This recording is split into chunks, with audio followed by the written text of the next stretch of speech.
Listo, entonces vamos a conversar de física atómica.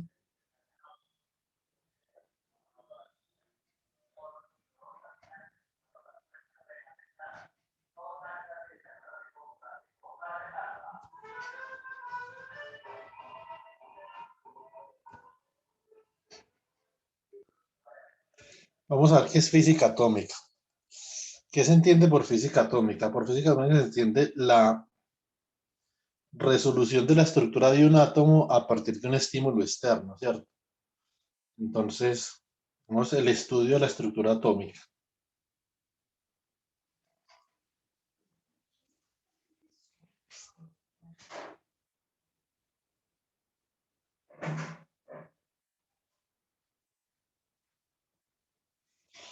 Entonces, ¿cómo? Puede ser con estímulos externos, ¿cierto?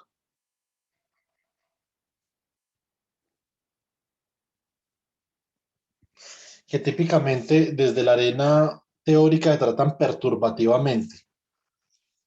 ¿Qué es perturbativamente? Perturbativamente es que el estímulo, la intensidad con la que el estímulo se acopla al sistema físico sea relativamente pequeña comparada con la intensidad de las interacciones características del problema.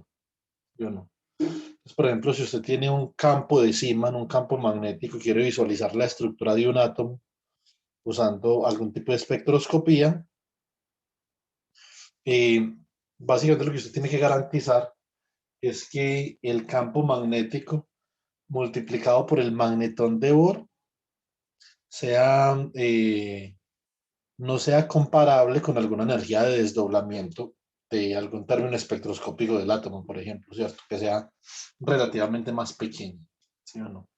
Si es comparable, entonces no se puede utilizar teoría perturbativa, ¿cierto? O se puede utilizar, lo que pasa es que naturalmente usted no va a obtener resultados eh, que tengan mucho sentido, ¿sí o no? Listo, bien.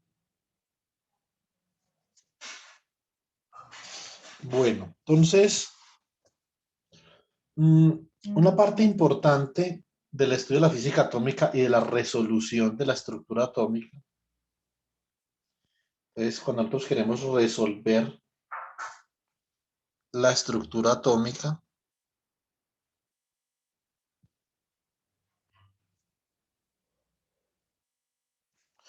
Una parte muy importante es el momento angular, ¿cierto?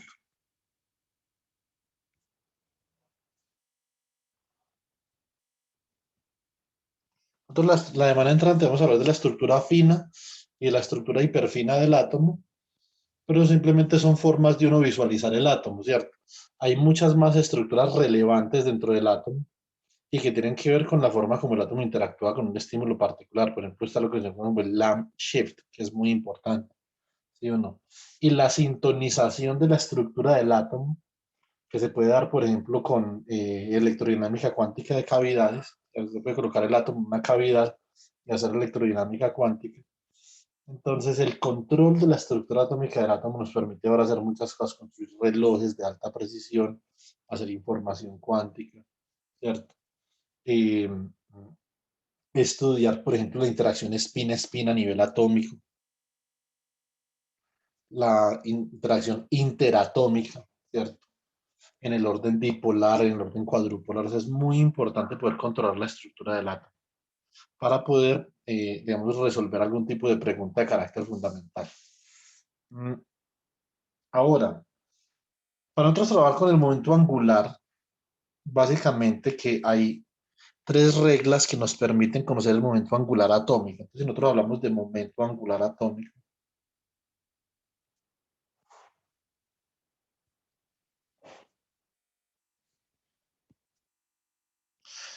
acá hay un punto importante, tenemos J, tenemos L y tenemos S atómicos, ¿cierto? ¿Cuál es la diferencia con el caso anterior? ¿Qué diferencia hay entre estos de acá y este, por ejemplo? Yo hacía J actuando sobre J, M, ¿sí? J cuadrado.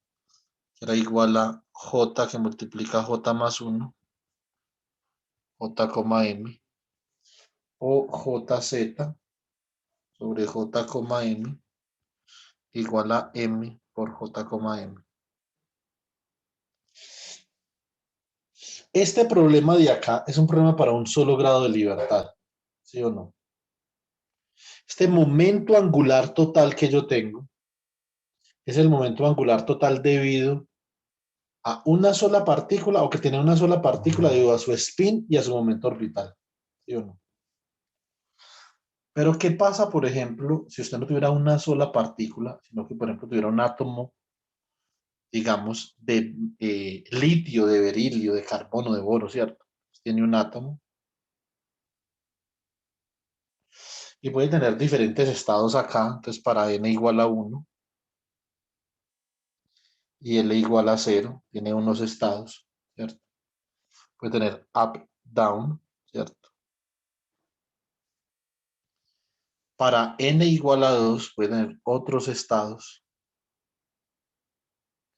Para n igual a 2 puede tener L igual a 1, ¿cierto? Y ML igual a menos 1, 1 y 0.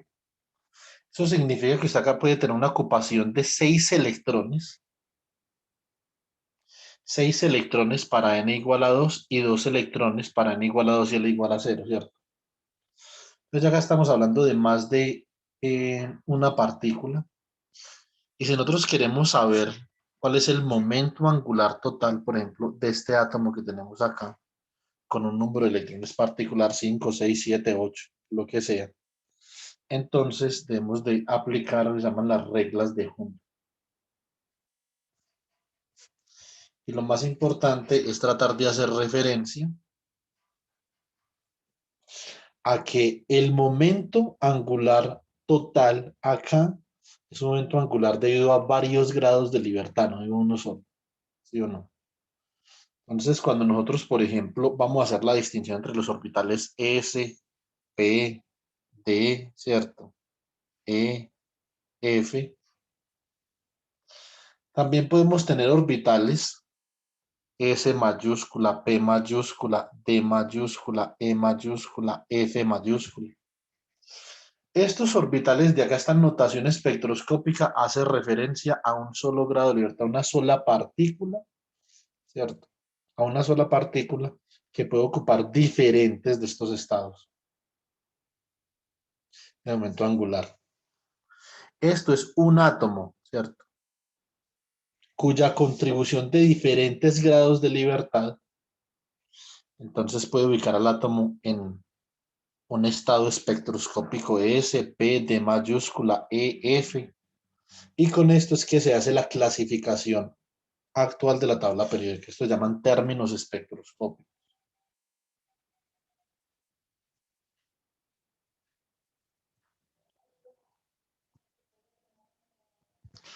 Entonces vamos a ver cómo clasificar los átomos en nuestros términos espectroscópicos y cómo llegar a cada uno de esos términos espectroscópicos. Entonces esto se hace con las reglas de Hund. ¿Listo?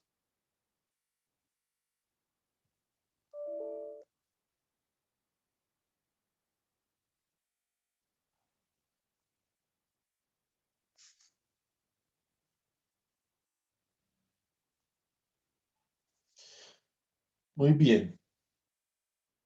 Entonces, primera regla de Hund.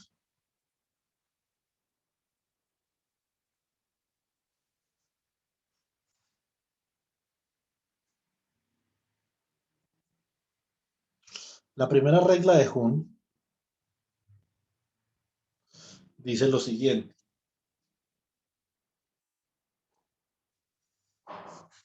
For a shell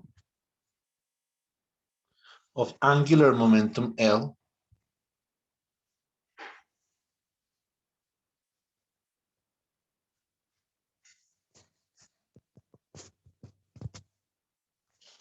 containing n electrons,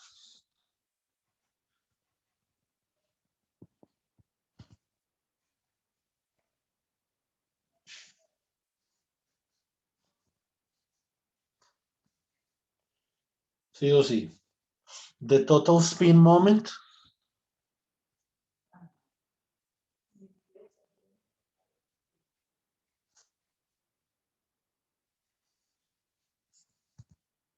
the total spin moment.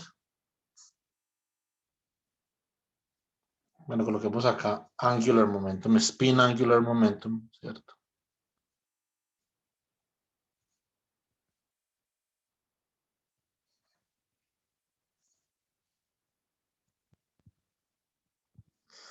Is given by. Ese total es igual a 1/2 factor de 2L más 1 menos la magnitud de 2L más 1 menos el número de electrones. Listo. Muy bien. ¿Dónde el número de estados con momento angular L en el shell?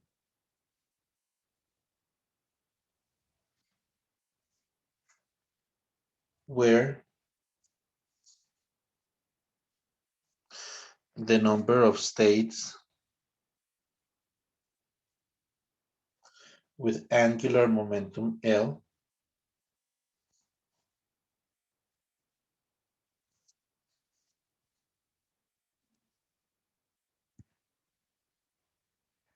is given by.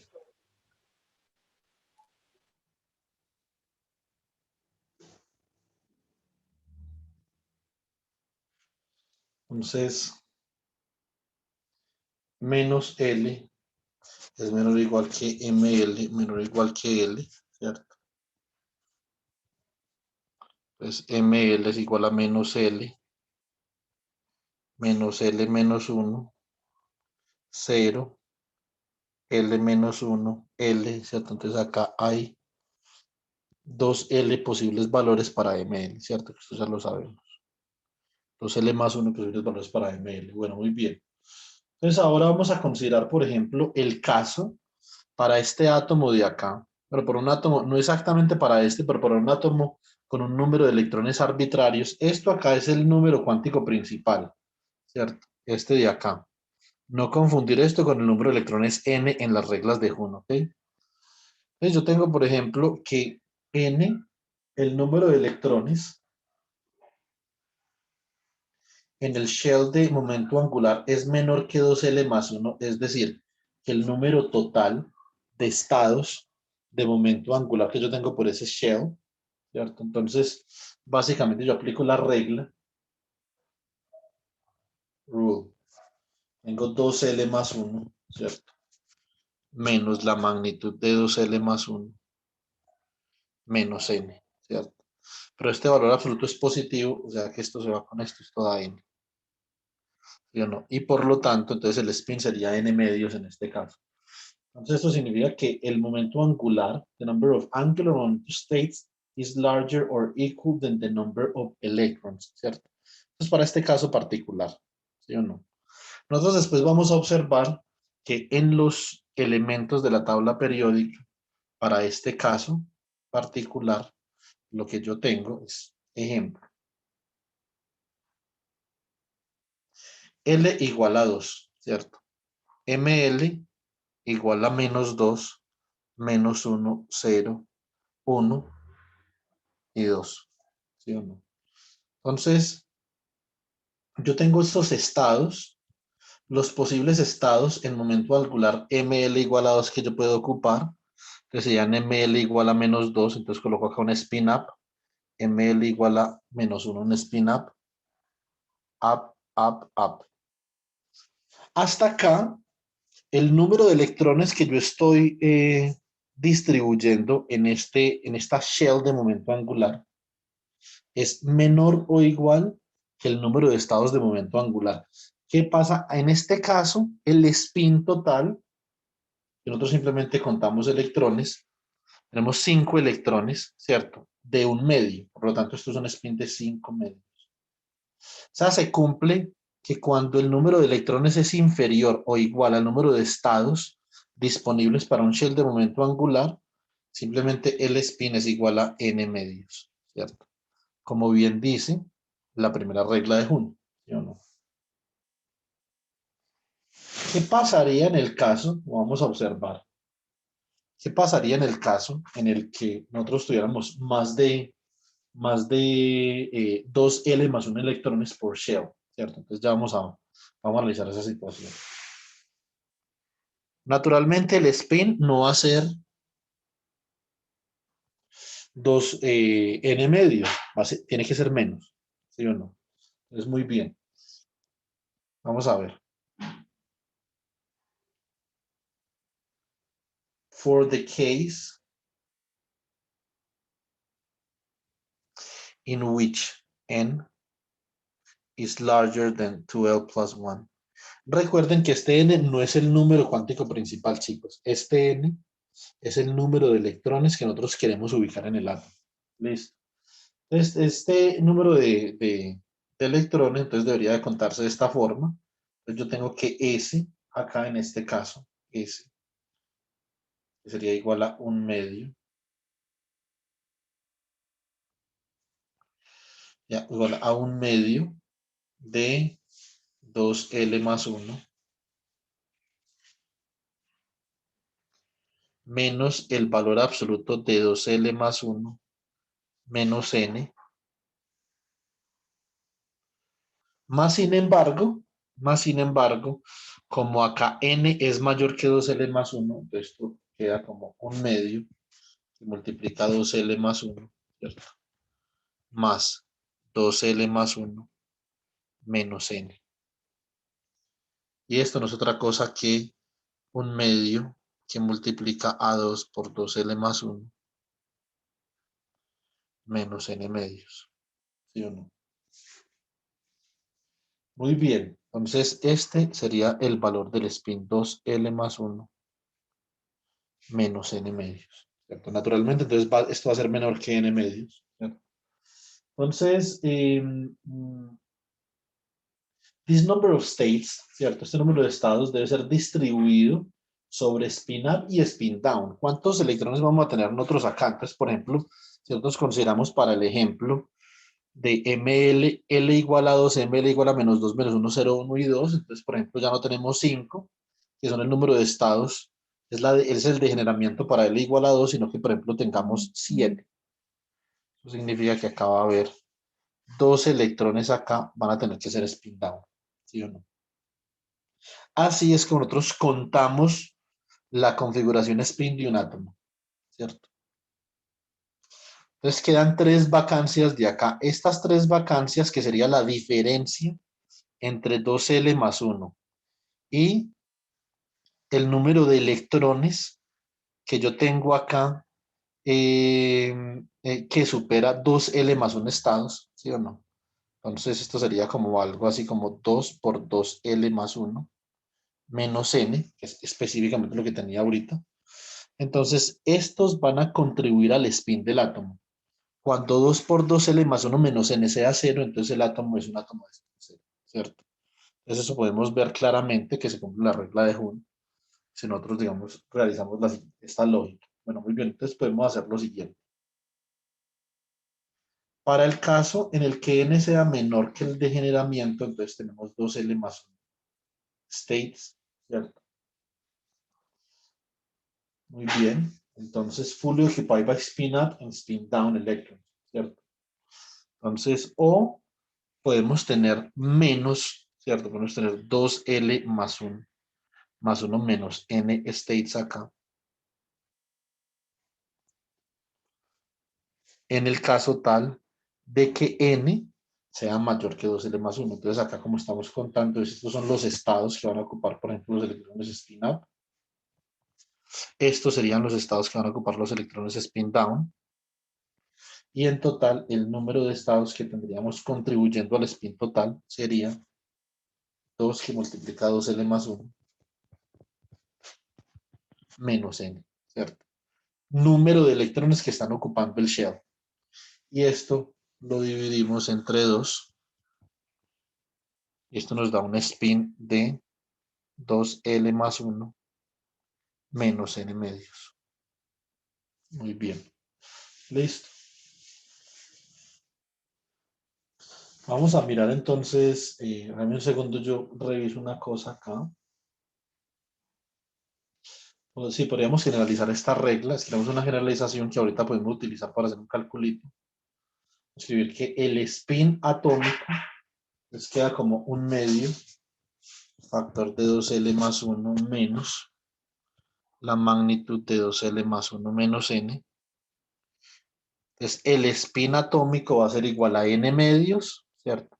En el caso tal de que estemos llenando solo con una especie de spin, ¿cierto? O sea, cuando 2L más 1 sea mayor o igual al número de electrones. O va a ser igual a 2L más 1 menos N medios cuando N, ¿cierto? Sea mayor o igual que el número que el degeneramiento del momento angular, ¿cierto? Entonces coloquemos por acá 2L más 1 menor que N, ¿cierto? Entonces este es el valor del spin atómico. Como vemos, nosotros aplicamos la lógica de la configuración spin del átomo. Entonces nosotros podemos ver claramente por qué acá tenemos que hacer esta resta. Vamos a ver cómo se cumple esto para el momento angular orbital total del átomo, ¿cierto? Entonces primero calculamos el momento angular spin del átomo. Ahora, con la segunda regla de Hund, calculamos el momento angular orbital total del átomo. Entonces, total orbital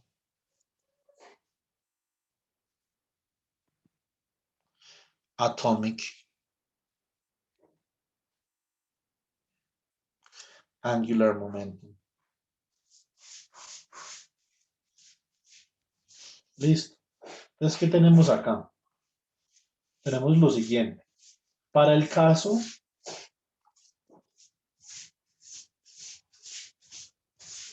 for the case en el que 2L más 1 sea mayor o igual que N, ¿cierto? En este caso, como vimos, cuando configuramos o cuando realizamos la configuración atómica de los spins, entonces all spins are parallel, ¿cierto?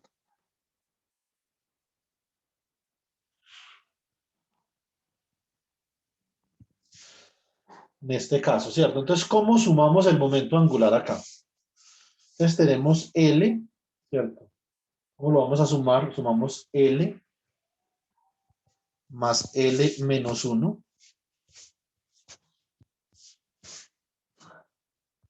más L menos 2 más L menos, si tenemos N electrones, entonces sería N menos 1 acá. ¿Sí o no?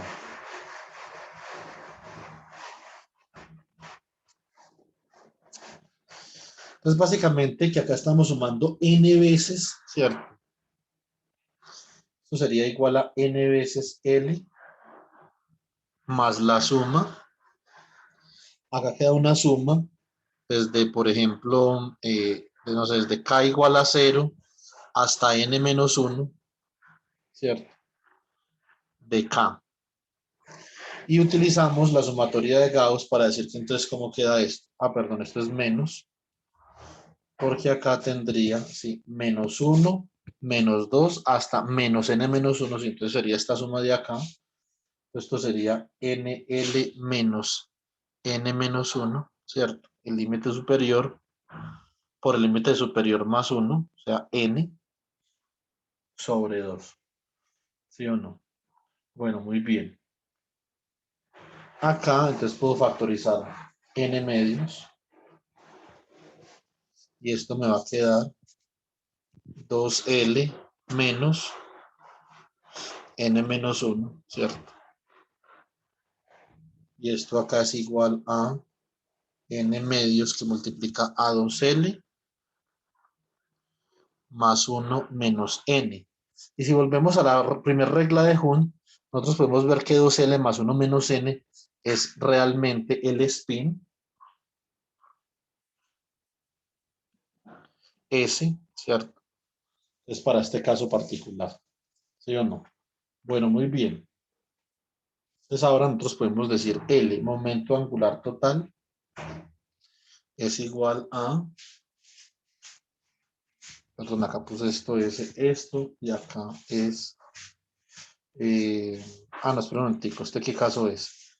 No, este es 2L más 1 mayor que N, o sea que el spin es N medios, o sea que este de acá es el spin, y bien, entonces esto queda como S que multiplica a 2L más 1 menos N, ¿cierto?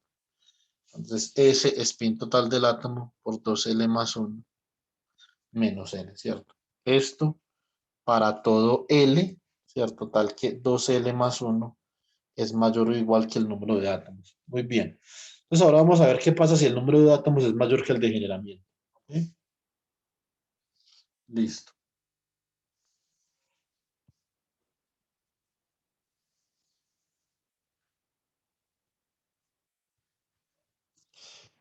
Para el caso en el que n sea estrictamente mayor que 2L más 1, entonces nosotros vamos a contar el momento angular de esta forma, ¿cierto? Entonces L va a ser igual a L más L menos 1 más L menos 2 más hasta L menos N menos 1, ¿cierto? Menos 2L más 1. Creo que acá esto me quedó como muy apeñuscado. Menos N menos 1 menos 2L más 1. Ahí. Listo. Muy bien. Entonces nosotros acá ¿qué tenemos? Nos serviría mucho hacer acá una sustitución. Escribe esto como L más L menos 1, ¿cierto? Más L menos 2 más L menos N menos 2L más 1 menos 1, ¿cierto? Y decir entonces que esto acá es M, ¿cierto? Entonces, por lo tanto, esto sería como L más L menos 1, L menos 2 más L menos M menos 1, ¿sí o no? O sea que esto queda como M por L, ¿cierto? Menos, sería M menos 1 por M sobre 2, sí o sí. Entonces reemplacemos. ¿Cómo queda esto acá? Entonces factoricemos M medios, factor de 2L, ¿cierto? Más 1 menos M. Y si reemplazamos lo que vale M, entonces nosotros decimos que M era N menos 2L más 1, ¿cierto? O sea que esto es N menos 2L más 1, que multiplica a 2L más 1, ¿cierto? Menos N, es menos, o sea que menos por menos da más, o sea que esto es más 2L más 1, menos N. Y esto queda acá. A ver, entonces esto quedaría como, yo pienso una cosa. Entonces, sobre 2 acá. Muy bien, o sea que esto quedaría un medio factor de n menos 2L más 1, ¿cierto? Acá que multiplica a 2, que multiplica a 2L más 1, menos N, ¿sí o no? Y esto es N menos 2L más 1, estoy en paréntesis acá. Acá, si meto este 2 acá, pues se va a hacer 2, o sea que esto queda 2L más 1 menos N medios. Y esto no es otra cosa que el spin total del átomo para el caso en el que N sea mayor que 2L más 1. Esto es el spin. O sea que esto queda como S por N menos 2L más 1, ¿cierto? Entonces, esto es para todo L en donde N sea estrictamente mayor que 2L más 1. Bueno, muy bien. Entonces, si nosotros podemos integrar ese resultado con este otro resultado de acá y podemos decir que en general la segunda regla de Hund, en general,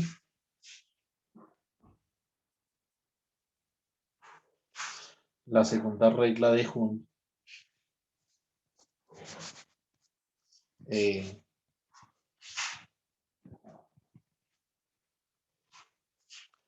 viene dada por, ¿sí o no?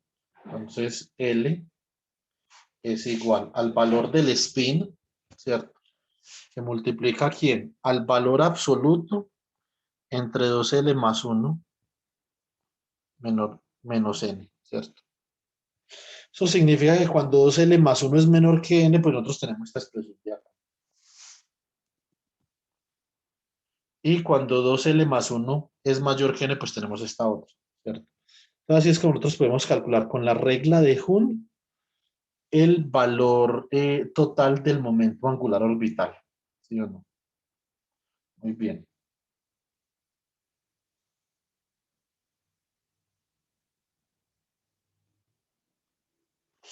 Fantástico. Ahora, entonces, listo. Digamos que también podemos ver acá en un resumen. Es en resumen para colocarlo sin valor absoluto en resumen. Entonces, L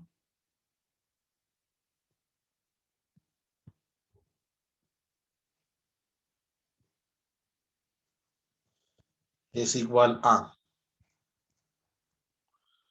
S que multiplica a 2L más 1 menos N. ¿Cierto? Entonces esto para N menor o igual que 2L más 1. Y S por N menos 2L más 1 para N estrictamente mayor que 2L más 1. Entonces es como vamos a calcular nosotros el valor del momento angular orbital total de un átomo, ¿cierto? Recuerden que esto se veía a varios grados de libertad, no a uno solo. Listo, muy bien. Eh, digamos, en el lenguaje de la física atómica, nosotros tenemos un término que se llama half filling.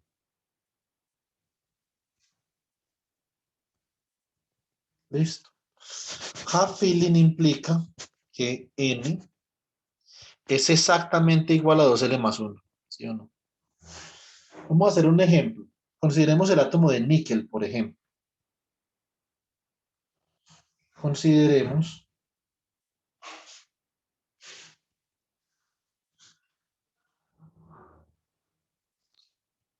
el átomo de níquel.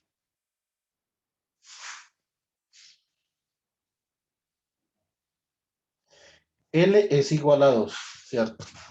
Por lo tanto, ML es igual a menos 2, menos 1, 0, 1 y 2. Si usted tiene acá que N es exactamente igual a 2L más 1, eso significa que el número de electrones debe de coincidir con el número de estados ML que usted tiene por especie de spin, ¿cierto? Tiene acá 5 estados por especie de spin, 5 para spin up y 5 para spin down. Eso significa que si usted va a llenar, por ejemplo, de electrones la shell de angular momentum con L igual a 2, todos los electrones van a ser paralelos, ¿cierto? Si fueran 5 electrones, por ejemplo, ¿cierto? Entonces acá lo que nosotros tenemos es half filling. Eso significa que si orbital L igual a 2 está medio lleno. Y los átomos que tienen half filling son los átomos que desarrollan el magnetismo más fuerte en toda la tabla periódica. Naturalmente tienen un momento de spin muy grande, ¿cierto? Inmenso, comparado con otros átomos que no están en half filling, ¿cierto? O sea, entonces con átomos que tendrían, por ejemplo, acá unos 3 electrones. Entonces acá el spin asociado, entonces va a ser un poquito menor, ¿cierto? Usted tiene ahí que naturalmente hacer una sumita, 5 medios, ¿cierto? Menos 3 medios. Pues. Entonces, esto sería un spin de 1. Ahora, ¿y cuáles son estos átomos de interés para nosotros en la tabla periódica? ¿Sí o no? Entonces, átomos de interés, Profe, dime. tenía una pregunta. Pues se ve que cuando entonces hay una capa llena, se ve que el spin y el momento angular son cero, ¿cierto? Sí, Entonces, era por eso que en el experimento de Stern-Gerlach se utilizaba el átomo de plata con el último electrón. Esa contribución del momento angular del átomo era la misma la que provenía del electrón, ¿cierto? El último electrón. exactamente. Sí, esa es la razón. Entonces, era por eso, porque, pues, cuando yo creo que muchos acá, cuando vimos el experimento de Stern-Gerlach, nos preguntábamos por qué no se consideraba la estructura, pues, toda la contribución interna del momento angular de, pues, de las capas interiores. Entonces, ya yo creo que ya se ve más claro.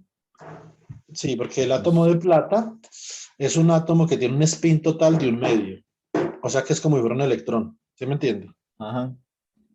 Ah, ya, pues bueno, ya que eso, pues, porque uno siempre le parecía raro de por qué no se consideraba esa estructura interna, aunque uno sabía que eso no contribuía, pero pues ya queda claro con el hecho de que las capas llenas no contribuyen No son como contribuye. cerradas, pues, eso. Sí, y quedan, hay un emparejamiento de spins. ¿Sí o no? Y ese emparejamiento energéticamente es muy fuerte. ¿Sí o no? O sea, Ujú. no es como, por ejemplo, que si usted cambia la condición del átomo, entonces, por ejemplo, si usted sube la temperatura del horno de Stern-Gerlach, entonces que en ese emparejamiento va a haber, digamos, un spin que contribuye más al magnetismo que el otro. No es supremamente fuerte la energía de emparejamiento. El pairing energy up-down acá es muy fuerte. Entonces, los únicos que contribuyen al spin total son los que no están emparejados. En este caso, estos dos. Y en el caso del átomo de plata, solamente uno. Usted en el caso del átomo de plata tiene 23 pares, ¿cierto? Más uno. Ese uno es el del spin un medio. ¿Sí, picha? Sí, sí, profe. Bueno, entonces, hay unos átomos de interés en el estudio del magnetismo. Profe, otra pregunta. Dime. Pues el spin nuclear, ¿por qué nunca se considera en la estructura atómica? ¿Me estás preguntando quién me preguntó? Para saber. Adrián. Alejandro.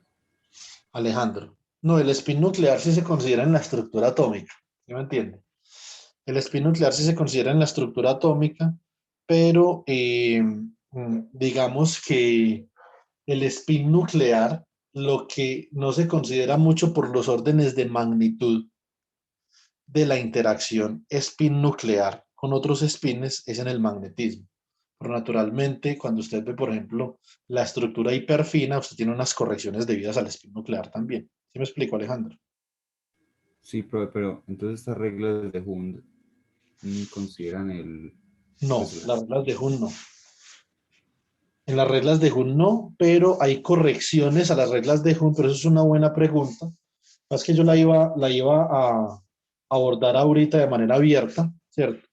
Y era la siguiente pregunta. Yo les quería preguntar a ustedes, ¿para cuándo o en qué casos la regla de Hund realmente sí puede describir la estructura del átomo?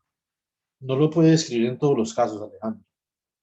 Hay en casos, por ejemplo, donde la estructura donde el spin nuclear juega un papel supremamente importante y esos átomos típicamente son muy pesados, ¿sí? Son súper pesados.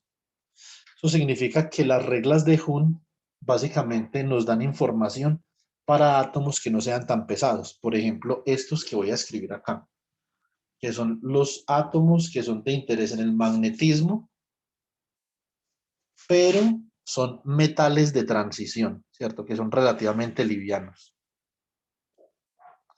Si usted considera, por ejemplo, Alejandro, el spin nuclear de un átomo de la serie actínida o lantánida es absurdamente grande. No puede hacer esto. ¿Sí me explico?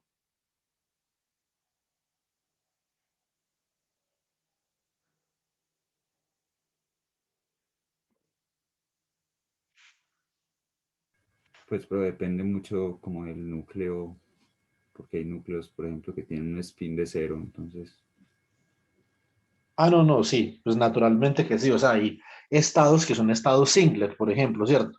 Pero típicamente esos átomos, Alejandro, si por ejemplo tú busquemos acá, por ejemplo, los term simple. Ahorita les voy a explicar qué es eso, pues, pero entonces simplemente busquemos un dibujito de los term simple a ver qué encontramos. Term simple.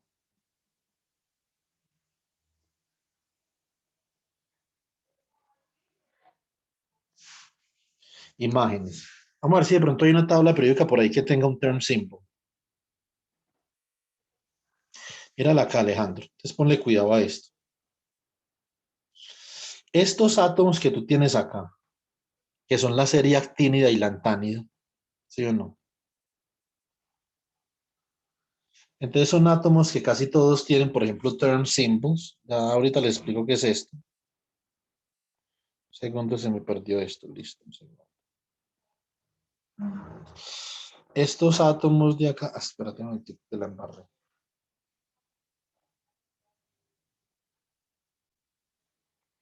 Necesito estos de acá, ¿sí? Muy bien. Acá tenemos en los metales de transición, ¿cuáles son los átomos que son típicamente con spin cero? ¿Cierto? Son estos de acá.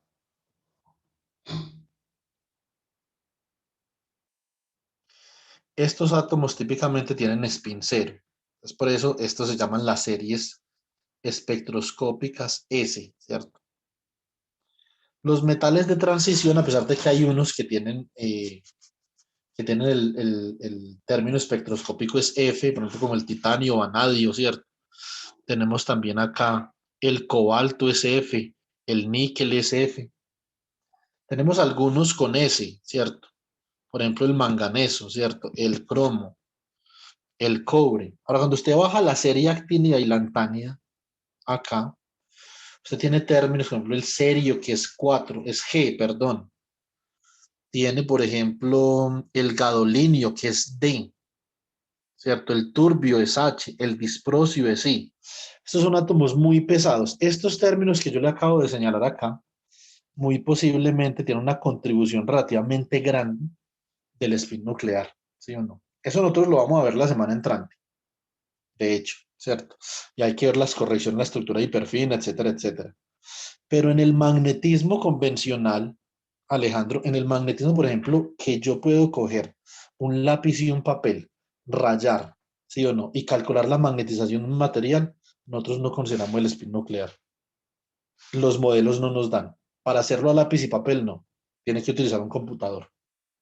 Y aunque naturalmente es importante estudiar, por ejemplo, lo que son los fenómenos de fluctuaciones de valencia, ¿cierto? Lo que es, por ejemplo, el diagrama de fase de Doniak, etcétera, etcétera. Pues a mí personalmente me interesa más el lápiz y el papel, pero pues estos metales pesados, ¿cierto? Que se llaman eh, heavy fermions, esos, los de los que estamos hablando. Entonces, digamos, como esto no se puede hacer a lápiz y papel, digamos que a mí no me interesa mucho desde la perspectiva de investigación hacer esto, pero en los heavy fermions sí usted tiene una contribución importante, ¿sí o no? Del spin del núcleo. Ahora, si usted quiere, por ejemplo, revisar esto con más detalle, cuál es el efecto del spin del núcleo, eh, ¿cierto? En el magnetismo, etcétera, etcétera, yo diría, así como abuelo de pájaro, aunque no me acuerdo muy bien, que esto podría estar en el capítulo 17 de un libro que se llama Introduction to Many Body Physics, de un man, es profesor de la Universidad de Rutgers, Spears Coleman. Entonces, naturalmente se consideran, ¿cierto? Se consideran los espines nucleares, sí. Lo que pasa es que en el caso en el que las reglas de Hund sean útiles, por ejemplo, para los metales de transición, nosotros sí no consideramos el spin nuclear. Y el otro libro que se me viene a mí a la mente, donde de pronto discuten la parte del spin nuclear, podría ser, a ver, lo tenía por acá, un segundo. The Kondo Problem to Heavy Fermion se llama. the conduct problem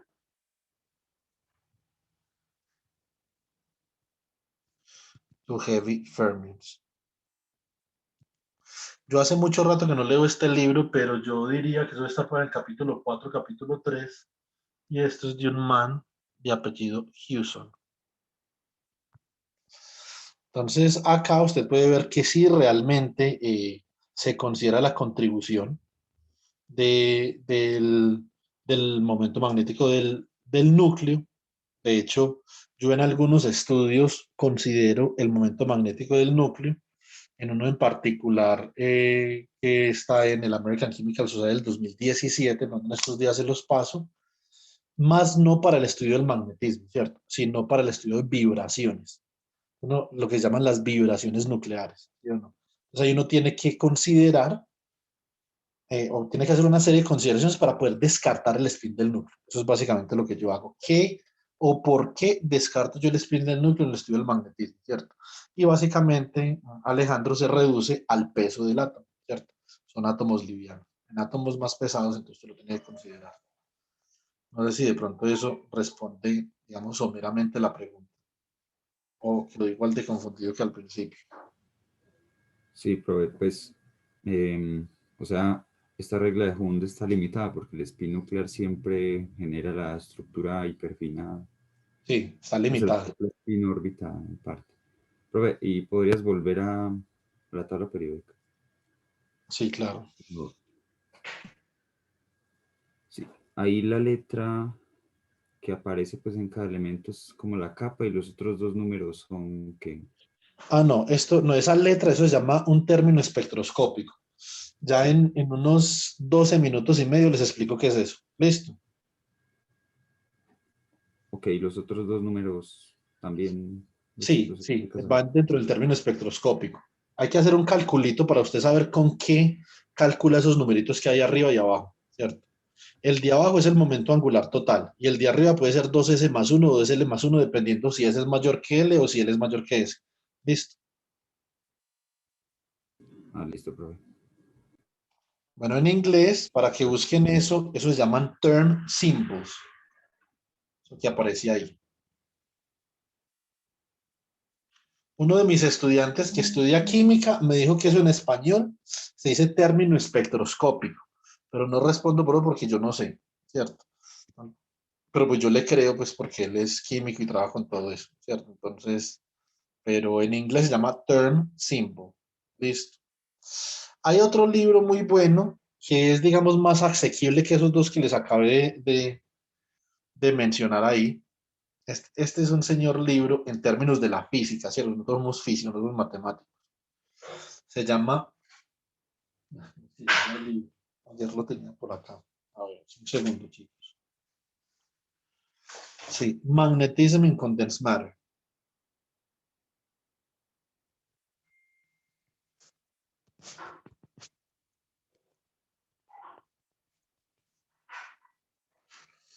Ahora, aunque este libro tiene todas las esencias de las interacciones más jodidas del magnetismo, no las trata con el nivel de profundidad que se merece. Por ejemplo, tiene la interacción RKKY, ¿cierto? Y explica más o menos qué es la interacción RKKY, que de eso hablamos la clase pasada, ¿cierto? Pero no con la profundidad matemática que eso se tiene que tratar. Pero entonces es bueno porque uno simplemente puede conocer la generalidad de la interacción. Entonces es bueno para uno saber magnetismo. Lo que no es bueno es para uno calcularlo, ¿sí o no?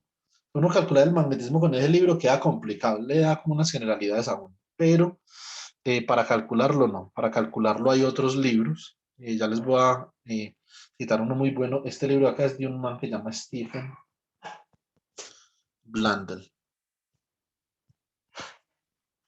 y de hecho el man hace unos cálculos bastante pesados en los papers, pero pues ni uno que escribió este libro como para estudiantes de maestría, pues y cosas así, ¿cierto? Entonces hay otro libro. Si ustedes quieren ver los cálculos del magnetismo con todo el rigor de la segunda cuantización, ¿cierto? Y el rigor algebraico, entonces hay un libro que se llama Theory of Magnetism de Kei Yoshida. que es uno de los autores del paper que nosotros, es uno de los papers que nosotros consideramos el miércoles pasado, ¿cierto? Kei Yoshida. El paper de Yoshida es el último de esos tres papers que dieron origen a la interacción RKKY, es el de 1957, ¿cierto? Y este man escribió un libro donde condensa casi todo lo que usted tiene que saber con magnetismo que se puede hacer con matemáticas, ¿sí o no? Pues naturalmente ahora hay otras cosas relativamente nuevas, por ejemplo, magnetismo spin superior y eso, pero pues en general esto está muy bien condensado ahí, ¿cierto? Bueno, muy bien. Entonces, ¿cuáles son los átomos que a nosotros nos interesan como muy bien? Apuntó el compañero Alejandro, las reglas de Hund tienen una limitación. Usted no puede utilizar las reglas de Hund en cualquier caso. Y, por ejemplo, si el acoplamiento spin-órbita es muy grande, tampoco. ¿Sí o no? O sea, si el acoplamiento spin-órbita es la interacción dominante dentro del problema físico, no, tampoco la puede utilizar. Esto, por ejemplo, para los metales de transición, digamos que funciona relativamente bien. Ahora, el hecho de que no se pueda utilizar no significa que la gente no la utilice. Bueno, son dos cosas diferentes. Por ejemplo, si yo considero el níquel, que es un metal de transición,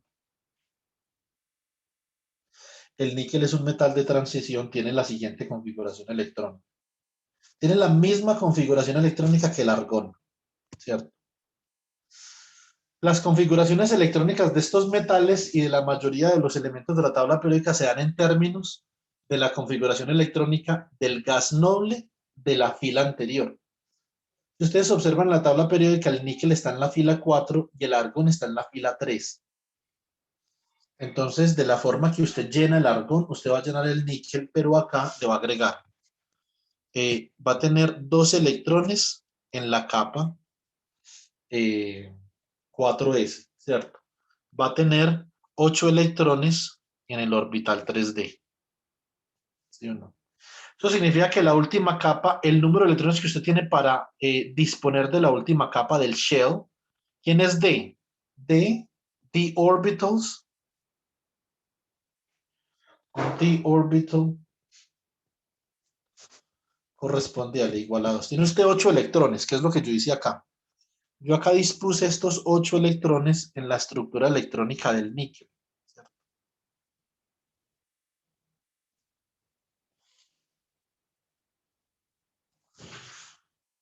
Entonces, esta es la forma como el níquel se ocupa con electrones spin up y spin down, ¿cierto? Para cada estado. Muy bien, hay otros átomos relevantes en este caso que pueden tener, por ejemplo, mayor spin, como son el cobalto y el hierro y el manganeso, ¿cierto? Lo que pasa, aquí el problema es cuando usted, eso es el átomo.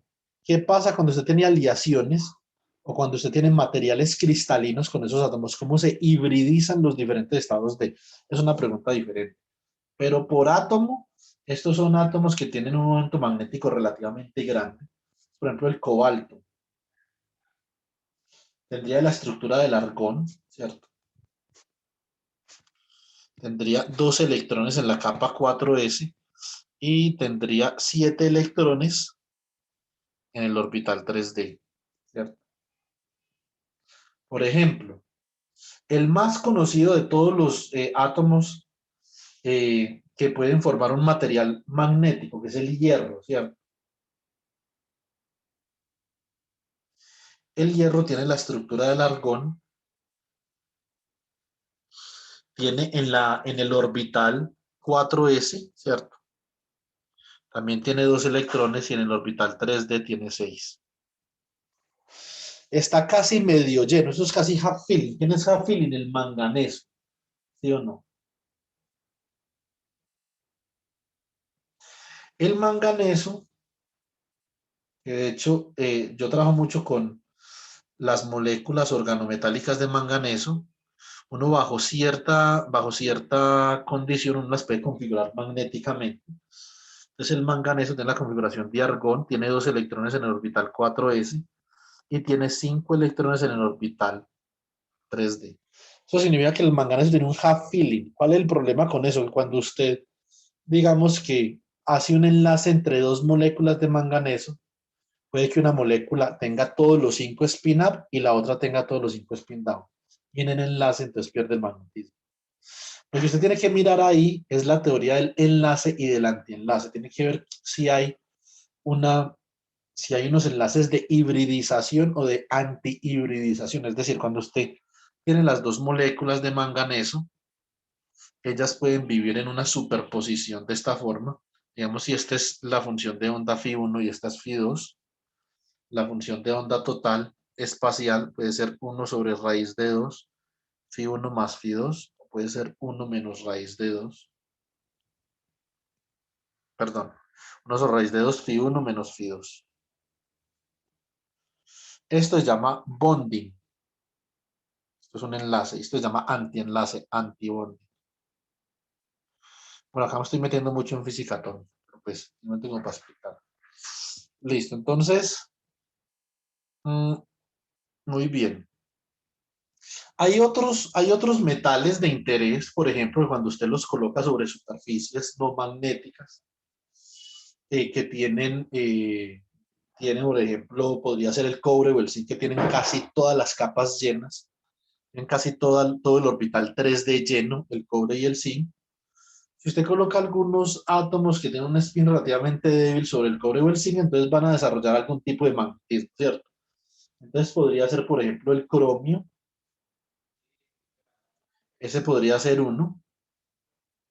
Podría ser, por ejemplo, el titanio, vanadio y escanio. Entonces acá completamos esta fila de los metales de transición. Entonces titanio, después del titanio, no, no, acá se me fueron las luces, esto es vanadio, creo.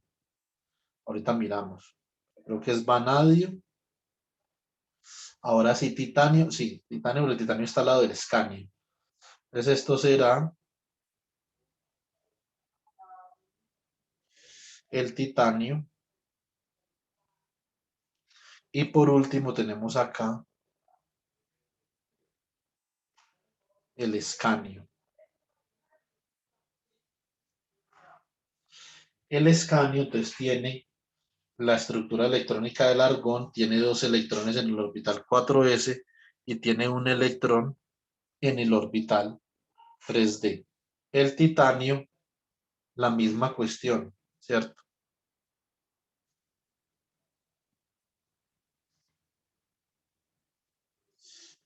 Configuración electrónica del argón, ¿cierto?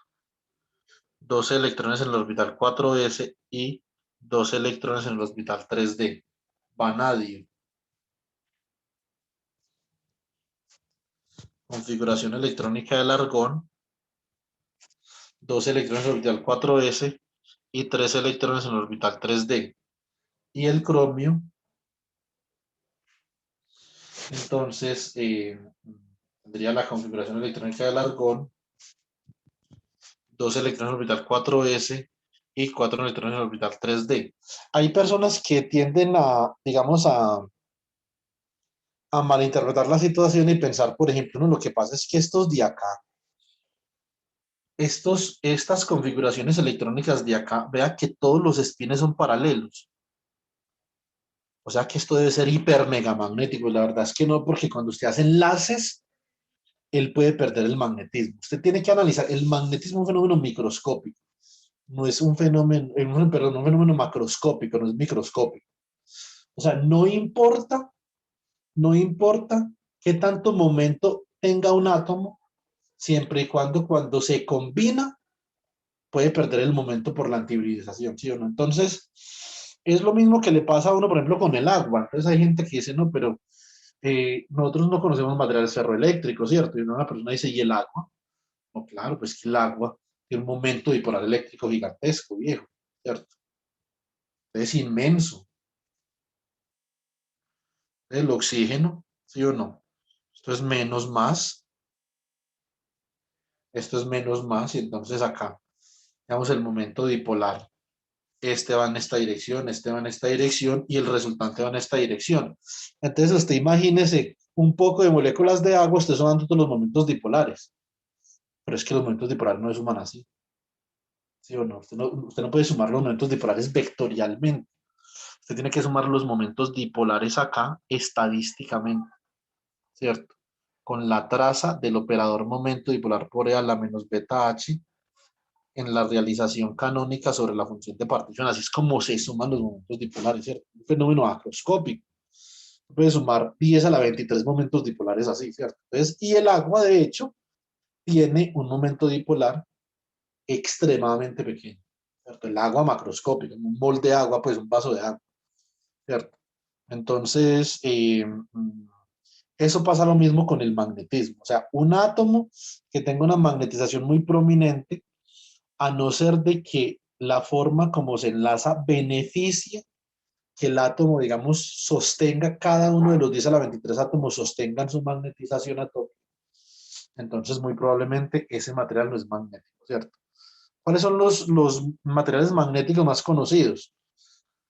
El níquel, ¿sí o no? El níquel es un material magnético relativamente conocido, el cobalto, el hierro y el manganeso, ¿cierto? Manganeso es un magnetismo débil, pero tiene magnetismo, ¿sí o no? Y los materiales magnéticos más, digamos, más visajositos. Ahora, hay aleaciones entre estos, ¿sí o no? Son otros materiales magnéticos, aleaciones magnéticas, pero los más visajositos serían el turbio, el disprosio y el gadolinio, pero estas son tierras raras, estos son alcalinoterrios, ¿cierto? Son muy duros de analizar. No se sabía ciencia cierta porque son magnéticos. En cambio, los metales de transición tienen un magnetismo muy conocido, ¿cierto? Ya se han estudiado mucho. Eso es un ejemplo que nosotros podemos considerar para el caso del níquel. Aquí, simplemente por generalidad, voy a colocar acá que 2L más 1 en esta capa es mayor o igual que N, ¿cierto? Y acá 2L más 1 es estrictamente menor que N. Entonces, acá nosotros vemos, digamos, la dinámica de las reglas de Hund. Vamos entonces a discutir ahora la tercera regla de Hund para el momento angular total de un átomo.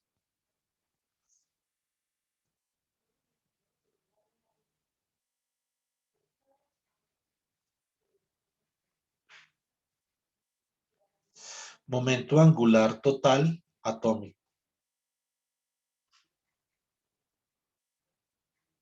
Hay veces que en la literatura esto lo colocan como F. Yo nunca hago eso porque eso ya me confunde mucho. Yo lo hago simplemente como J mayúscula, como para que no freguemos, ¿cierto? Entonces, si nosotros entendemos el momento angular total atómico como L más S, si lo entendemos así, nosotros debemos de entender que el número total de estados de momento angular viene dado por la siguiente expresión. N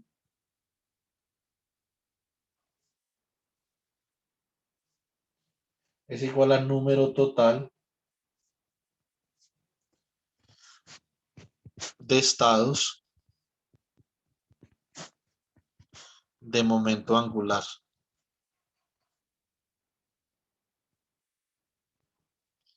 Y eso depende de ese valor de J, de esta forma. Es la suma desde J igual a la magnitud de L menos S hasta L más S de 2J más 1. Es idéntico a lo que hemos venido trabajando, ¿sí o no? Ese es el número total de estados.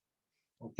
Vamos a dejar con una cosita importante para poder llegar a lo que preguntaba ahorita el compañero Alejandro, que es el término espectroscópico. ¿No?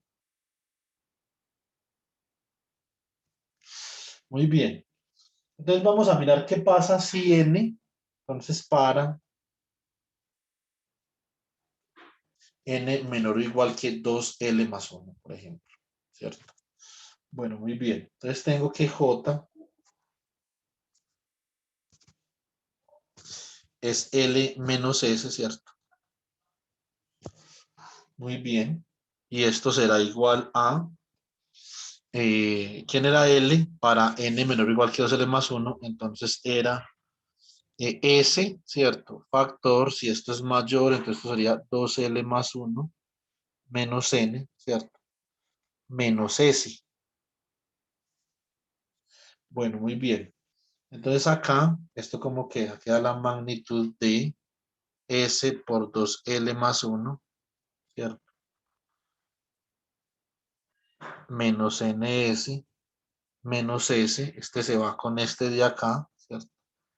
Y esto queda como la magnitud de 2L más 1, perdón, de 2L menos N por el spin S. ¿Sí o no? Bueno, muy bien. Entonces esto es cuando tenemos menos que medio llenado. Dices less than half filling, ¿cierto?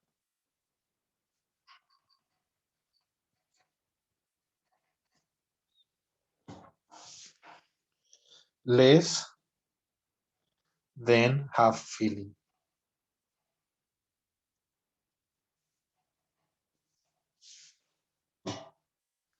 Bueno, entonces ahora vamos a mirar si tenemos more than half filling. More electron occupation than half filling. ¿Sí o no? Bueno, muy bien. Entonces, acá tenemos que J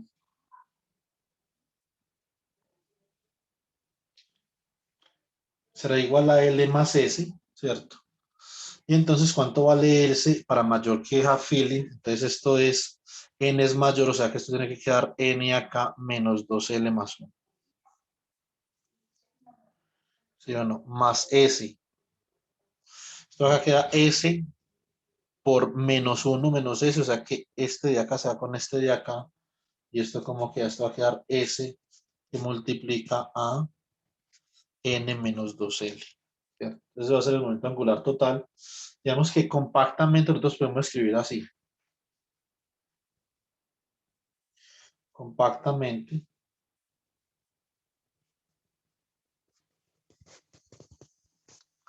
Entonces podemos llegar a la expresión de que J es igual a S por 2L menos N, como obtuvimos acá, ¿cierto? Entonces para 2L más 1 mayor o igual que N, ¿cierto? O S por N menos 2L para 2L más 1 estrictamente menor que N, lo que podemos escribir compactamente como S por el valor absoluto de 2L menos N.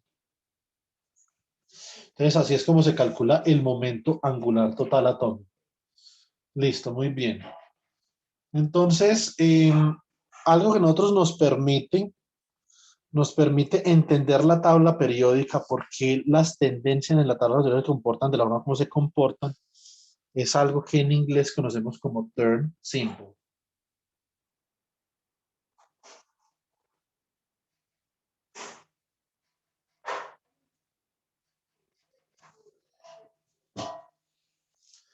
Listo. Muy bien. Term symbol, en español, me dijeron a mí, como les dije ahorita, que esto se asocia como término espectroscópico. Creo que es muy fácil de saber.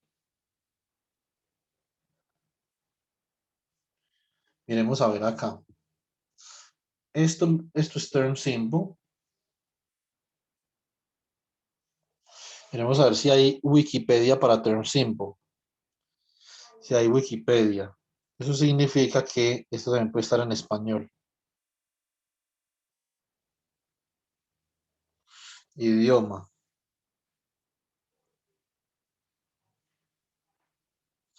Uy, no joda. Esto no está en español. Ah, pero está en italiano. Mira cómo es en italiano. Sí, término espectroscópico. Bueno, muy bien.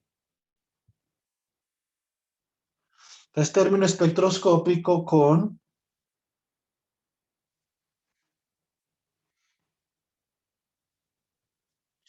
el acoplamiento Russell-Sanders.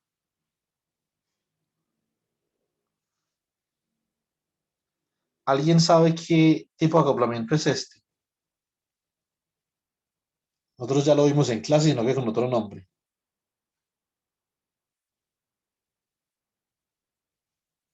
Pero hay veces que uno en los libros lo encuentra con este nombre, sobre todo en los libros muy viejos.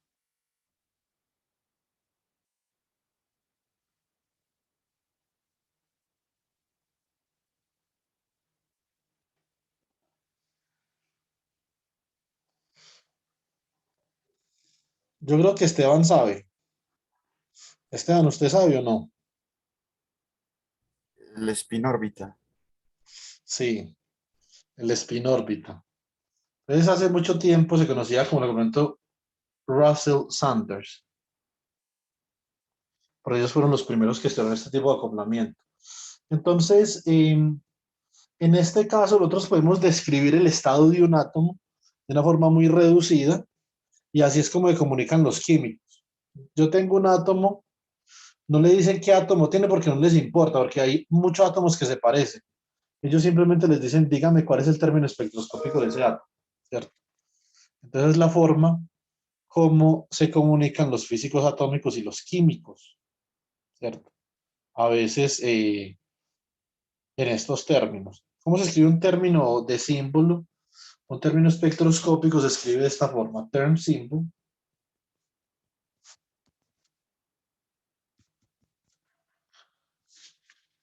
El term symbol básicamente es un número que acá tiene 2s más 1, acá tiene una letra L y acá tiene J, ¿cierto?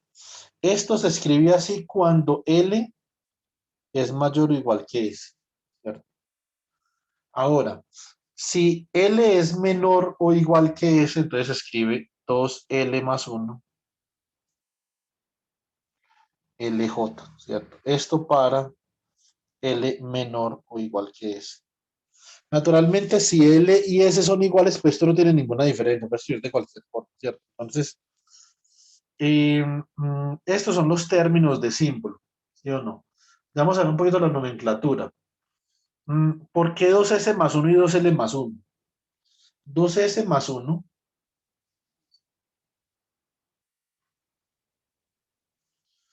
entonces es total number, número total,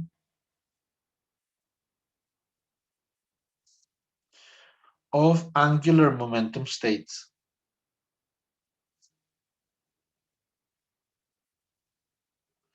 No, momentum states no.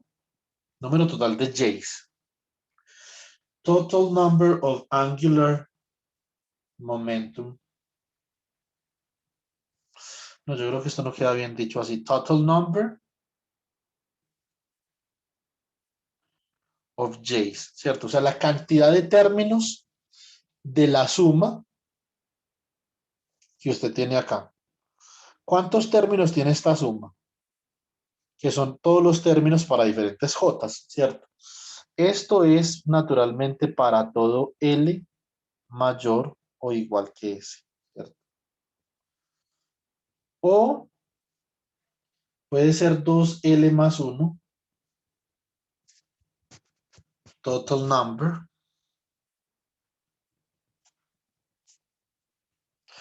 of J's para todo S mayor o igual que L. Eso es muy fácil de saber, ¿sí o no? Súper fácil. Entonces, por ejemplo, tienen la suma. Tienen una suma de la forma.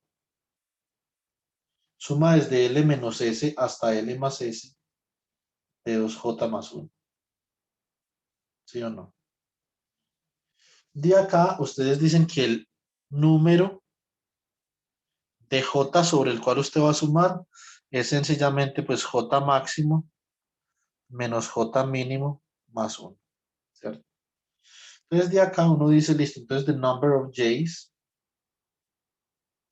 número total de J's, va a ser igual a J máximo, que es L más S, menos J mínimo, que es la magnitud de L menos S, ¿cierto? Esto más 1. Pero hay que saber si L es mayor que S o no. Para el caso en el que L sea mayor que S, esto queda como L más S menos L menos S más 1. Y esto va a ser igual a, se va L con L, y esto queda como 2S más 1. Esto de acá, en este caso L, es mayor o igual que S, ¿cierto? Muy bien.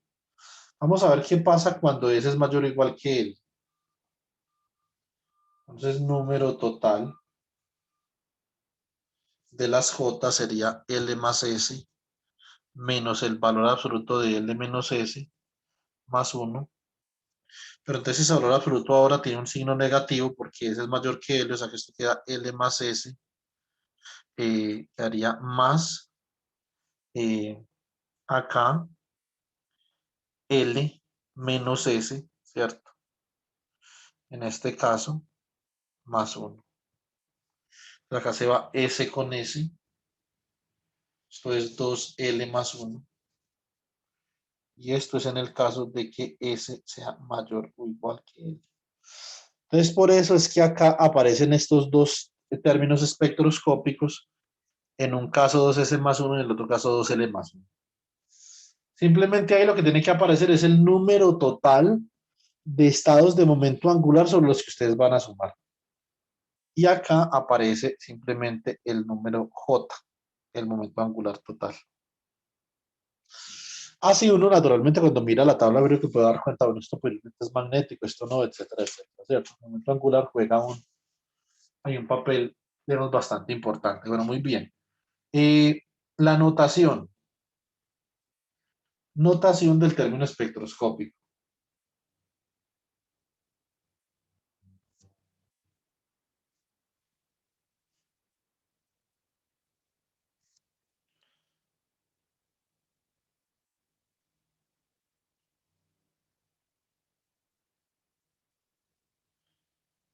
La notación del término espectroscópico es muy parecida para la notación espectroscópica de los electrones en el problema de armónicos esféricos, ¿cierto? Entonces va a ser, por ejemplo, L, que es ese número que aparece acá en el término espectroscópico, este L de acá, entonces va a ser igual a ¿quién?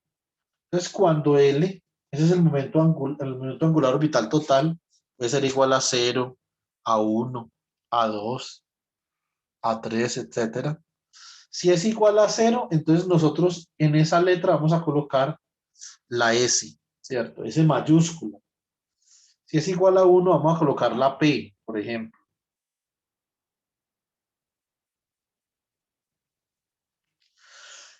Si es igual a 2, vamos a colocar la letra D.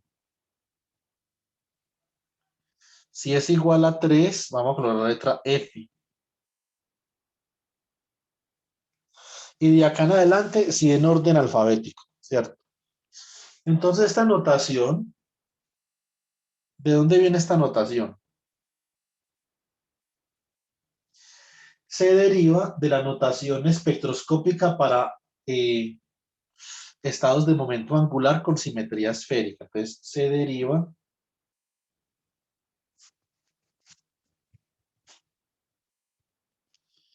de la notación espectroscópica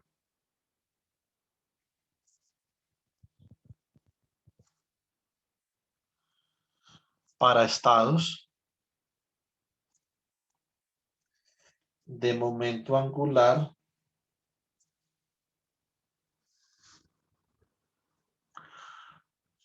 con simetría esférica.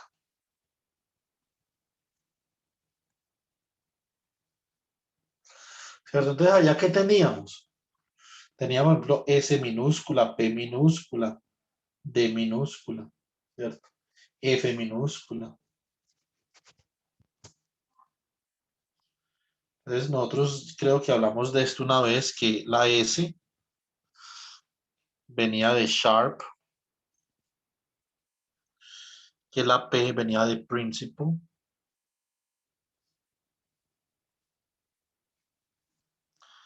la D venía de diffuse, la F venía de fundamental. Entonces, acá para los términos atómicos simplemente se adopta una, una notación similar. Vamos a hacer un ejemplo con términos espectroscópicos, ¿cierto? Entonces, ejemplo.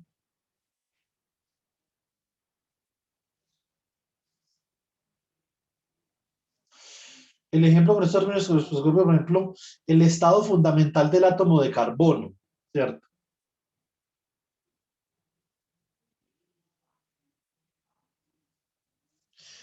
estado fundamental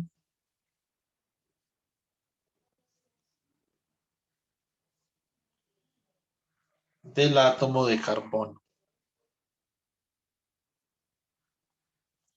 Listo. Entonces, por ejemplo, ¿qué es lo que nosotros podemos ver?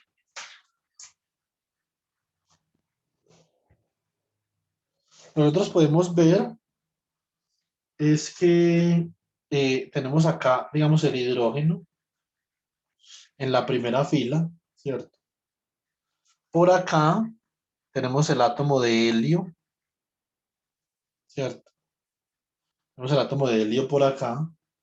Después tenemos por acá el átomo de litio. Tenemos el átomo de berilio. Después por acá vamos a tener el átomo de boro y de carbono, ¿sí o no? Entonces, en esta primera fila de la tabla periódica,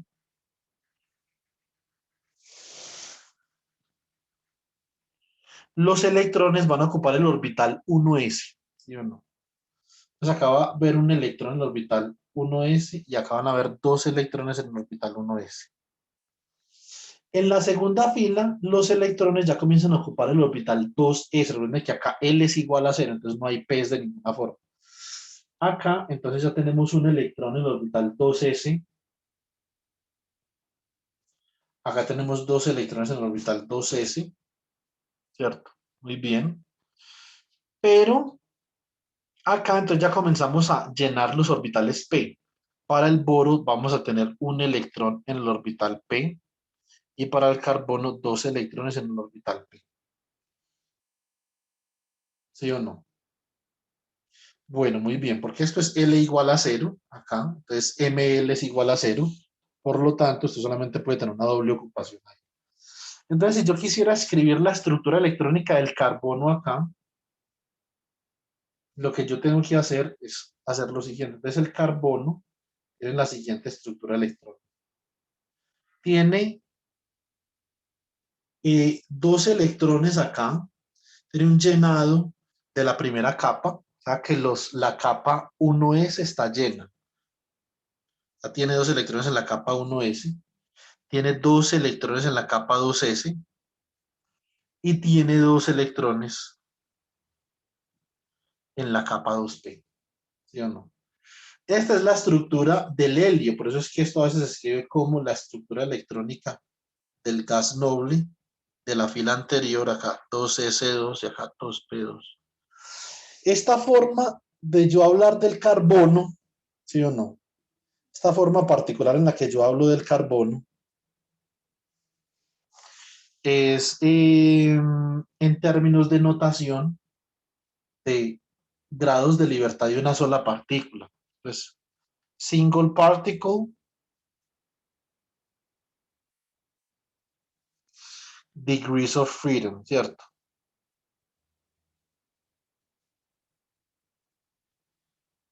Pero yo puedo también utilizar una notación de multiple particle degree of freedom, que es el término espectroscópico.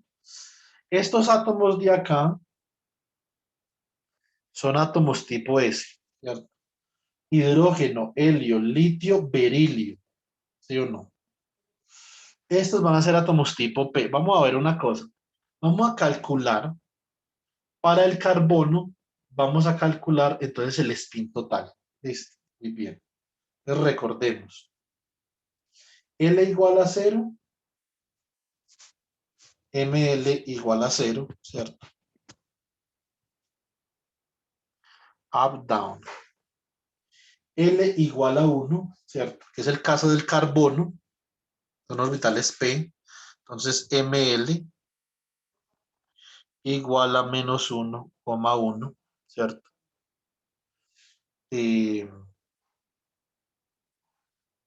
Coma 0.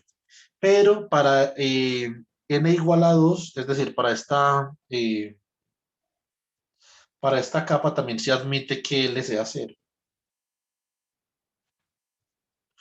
O sea que ML acá también puede ser 0. ¿Sí o no? Bueno, muy bien. Listo.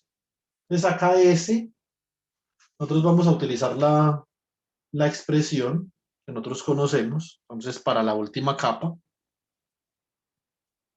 tenemos S total, según la regla de Hund. Entonces, esto era igual a 1/2, ¿cierto? De 2L más 1, ¿cierto? Menos 2L más 1 menos N. ¿Sí o no? Listo, muy bien. Entonces, ¿cómo queda esto? Esto queda 1/2 factor de 2 más 1 menos 2 más 1, ¿cierto? Más 2 electrones que están acá en la capa, en el orbital P, que es el orbital de más alta energía. O sea que el spin total del átomo de carbono es 1. Muy bien. Vamos a mirar entonces el momento angular del átomo de carbono, ¿cierto? Nosotros vimos en clase, cuando comenzamos a ver multiple degrees of freedom, que los átomos con spin S igual a 1, o los sistemas con spin S igual a 1, estaban en un estado que nosotros conocíamos como triplet, ¿cierto? Es un triplet state. Por lo tanto, el carbono en estado fundamental está en un triplet state. Muy bien. O sea, el momento angular. El momento angular será igual a S, que multiplica a 2L más 1 menos N, siendo N el número de átomos, ¿cierto? O sea, que ¿cuánto vale esto? Esto es 1, ¿sí o no? Esto es 1 que multiplica a 2 por 1 más 1 menos 2. Por lo tanto, el momento angular total del átomo de carbono es. Eso significa que L es igual a S. ¿Sí o no? Muy bien. Y J, ¿cómo nos dio J? Por acá teníamos el momento angular total. J es S por 2L menos N, ¿cierto? J es igual a S que multiplica a la magnitud de 2L menos N. Pero 2L y N son iguales, o sea que esto vale 0, ¿cierto? Por lo tanto, el term symbol para el estado fundamental de carbono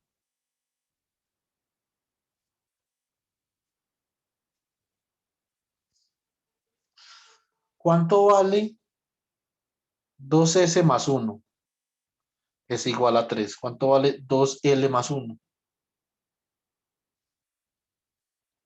Es igual a 3. Y J vale 0. Por lo tanto, el term symbol va a ser 3. ¿Cuál es el momento angular del átomo de carbono? Es 1.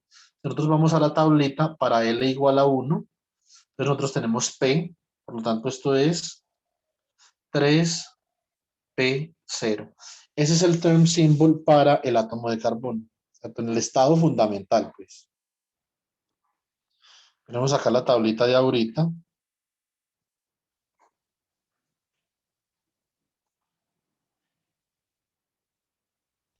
Esos son term symbols, ¿cierto?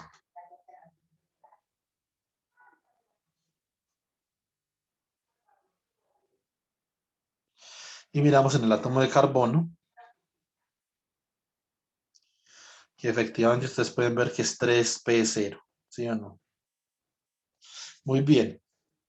Nosotros también podemos pensar, por ejemplo, en el estado excitado de un átomo de carbono. Esa es, digamos que otra, otra cosa que uno podría hacer. Pero de todas formas, pues tampoco puedo hacer tantos ejemplos porque acá nos quedamos. Necesito hacer una cosa. Listo, muy bien. Entonces vamos a mirar otro ejemplo, que es un ejemplo importante, como para terminar. Consideramos el átomo de níquel, que es un átomo que es magnéticamente relevante. Ese ejemplo.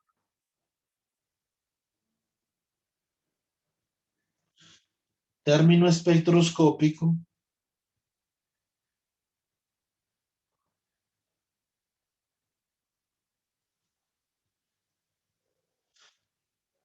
para el átomo de níquel.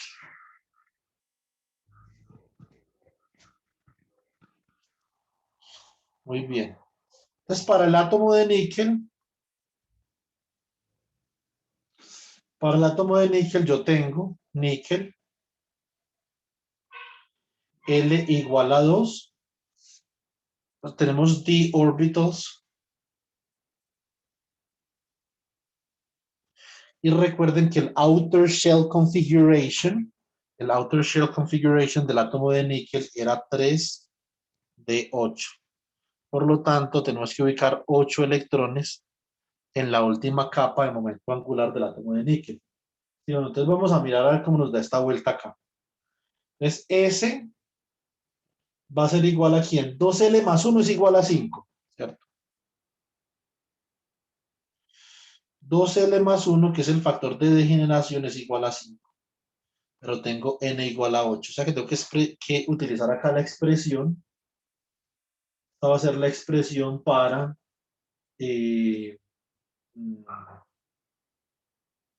2L más 1, un segundo, 2L más 1. Muy bien, entonces utilizamos para fruto de 2L más 1. Entonces S sería igual a 1/2 que multiplica a 2 por 2L más 1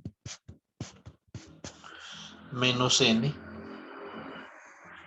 Y esto queda como 1/2 factor de 2 por 5 menos 8. ¿Sí o no? 10 menos 8 da 2, o sea que el spin del átomo de níquel es igual a 1. ¿Cierto? Eso lo esperamos, pero nosotros sabemos que hay 2 electrones que están sin emparejar en la estructura electrónica del níquel. Muy bien. Ahora vamos a mirar a ver el L, ¿cierto?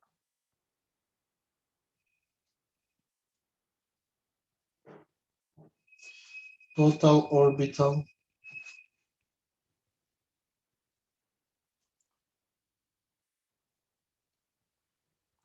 angular momentum, ¿sí o no? Muy bien.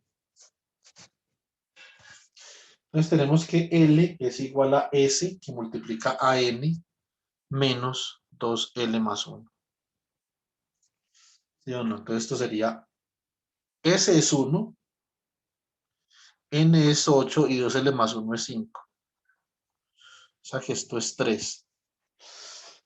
Para L igual a 3, ¿qué tipo de término espectroscópico vamos a tener? Miremos aquí en la tabla. Vamos a tener F, o sea que el níquel es un átomo tipo F, ¿cierto?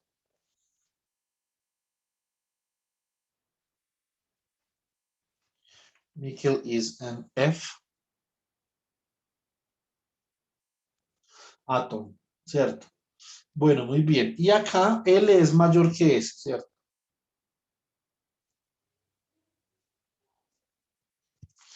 L es mayor que S. Therefore, the maximum number of J states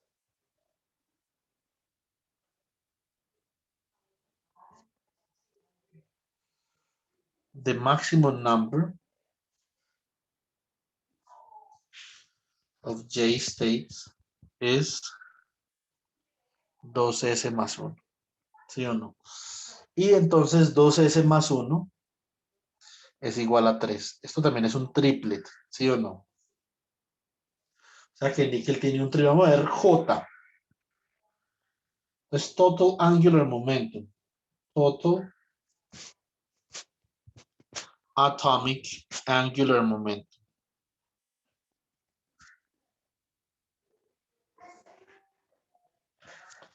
Entonces acá, nuevamente nosotros tenemos que J va a ser igual a S factor de la magnitud de 2L menos N. Muy bien. ¿Cuánto vale 2L? O sea, 2L es mayor o menor. Es menor porque N vale 8, ¿cierto? Aquí esto básicamente que es 1 que multiplica a 8 menos 2 por 2, 4. ¿Cierto? Bueno, muy bien, y esto es 4. O sea que el momento angular total del átomo de níquel es 4. Por lo tanto, el término espectroscópico viene dado por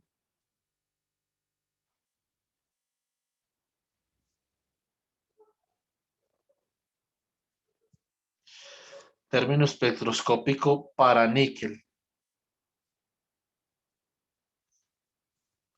Entonces será 2S más 1 es 3, ¿cierto? O sea que esto será un 3 acá. Esto será un F y acá un 4. Esto es níquel. Vamos a ver, níquel, níquel. 3F4, ¿cierto? Ustedes pueden hacer, por ejemplo, para cobalto. Si ustedes hacen para cobalto, esto les da un spin 1 medio, o sea, un múltiplo entero de spin 1 medio, que es spin 9 medios, también F, pero les da un número total de estados de 4, ¿cierto?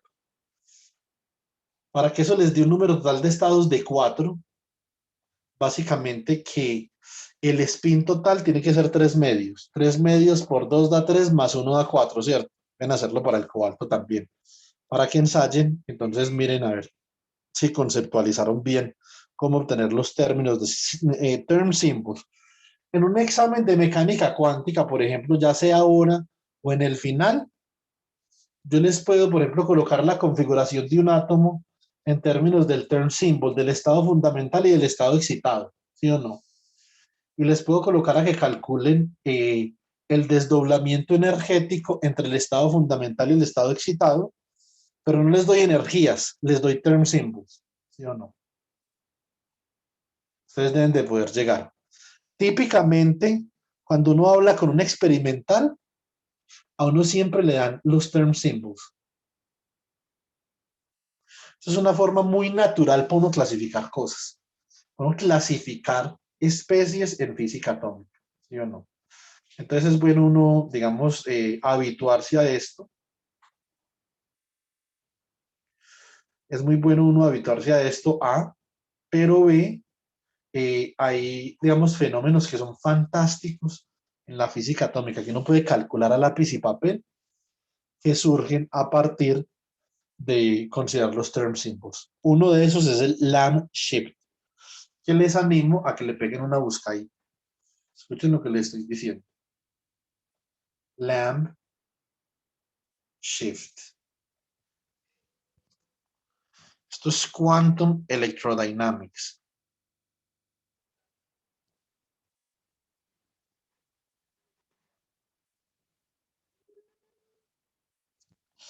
Listo. Bueno, muy bien. Ya calculamos otro term symbol. Y nosotros, o sea, si ustedes quisieran, por ejemplo, podrían calcular el número total de estados. Y ustedes deben de, o sea, deben de, no, pueden demostrar que para el níquel,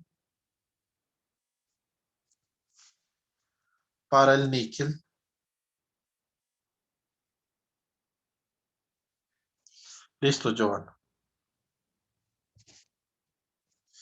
N es igual a la suma, ¿cierto? Desde L menos S hasta L más S, pero L es mayor que S, entonces no hay problema acá de 2J más 1. Y esto va a ser igual a 2S más 1 por 2L más 1, ¿cierto? O sea que esto es 3 por 7, estos son 21 estados acá. Y si usted los fuera a sumar así, esto sería, por ejemplo, desde L menos S, esto sería la suma, ¿cierto? Desde 2, 3 menos 1 y 3 más 1 hasta 4. ¿Cierto? Entonces esto de 2J más 1, esto sería igual a 2 por 2 más 1, más 2 por 3 más 1, más 2 por 4 más 1. 1, 1 y 1 da 3, ¿cierto? Esto es 4. 2 por 3, 6, 10. 2 por 4, 8. 18 más 3, 21, ¿cierto? Entonces, bueno, eso para el número total, pues, de estados que nosotros tuviéramos ahí. Listo. Hay un cálculo importante que uno siempre hace. Nosotros después, digamos, lo vamos a discutir un poquito más cuando estamos viendo la estructura fina, la estructura hiperfina. Vamos a hacer el siguiente cálculo. Listo. Queremos saber, por ejemplo, si yo tengo un átomo, considere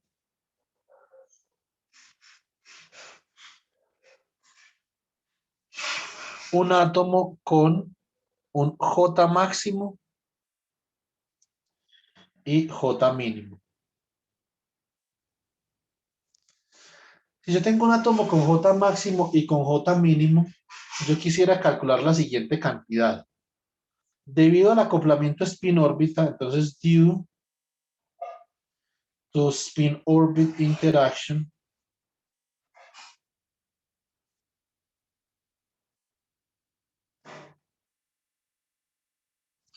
existe un delta de energía de spin orbit como función de J máximo y J mínimo. Y esta energía puede ser muy importante, ¿cierto?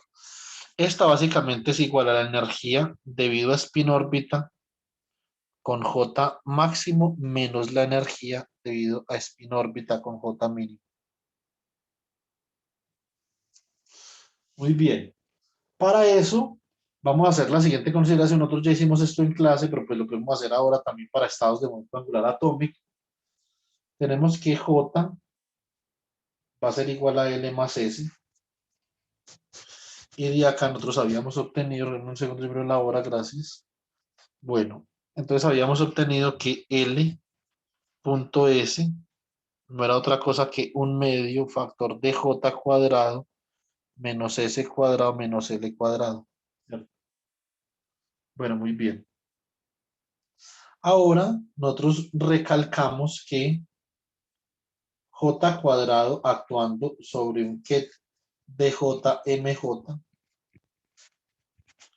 es igual a, si esto, acá este J mayúsculo no es porque sea el que tiene H barra, este J mayúsculo es porque es atómico, ¿cierto? O sea que esto también está reescalado por H barra, o sea que esto sería J por J más 1 por el ket de J, MJ. Es lo propio para S al cuadrado sobre S, ms.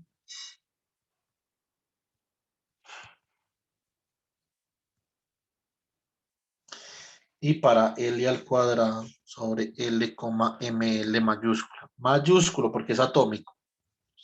Esto es L por L más 1 que multiplica a L, ml.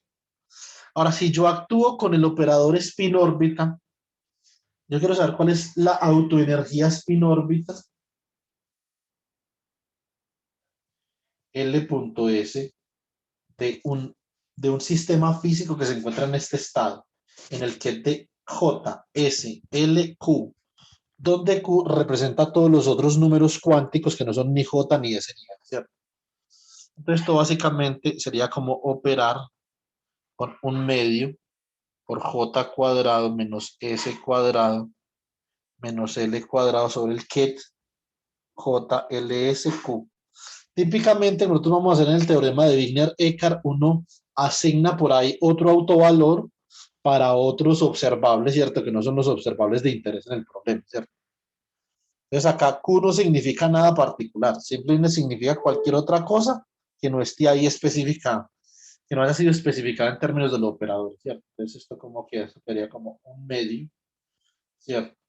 Factor de J por J más 1 menos L, factor de L más 1 menos S, factor de S más 1 por el que es de J, LSQ, ¿sí o no? Bueno, típicamente, y aquí es, digamos, donde viene algo importante, típicamente, en términos, digamos, experimentales, en términos empíricos, aquí este coeficiente no es exactamente igual a 1, ¿cierto? Ese coeficiente hay que fijarlo experimentalmente de alguna forma, porque hay varias manifestaciones del acoplamiento spin-órbita. Por ejemplo, en materiales en dos dimensiones hay dos muy conocidas. Hay una que se llama Rashba spin-orbit y hay otra que se llama Dresselhaus spin-orbit, ¿cierto?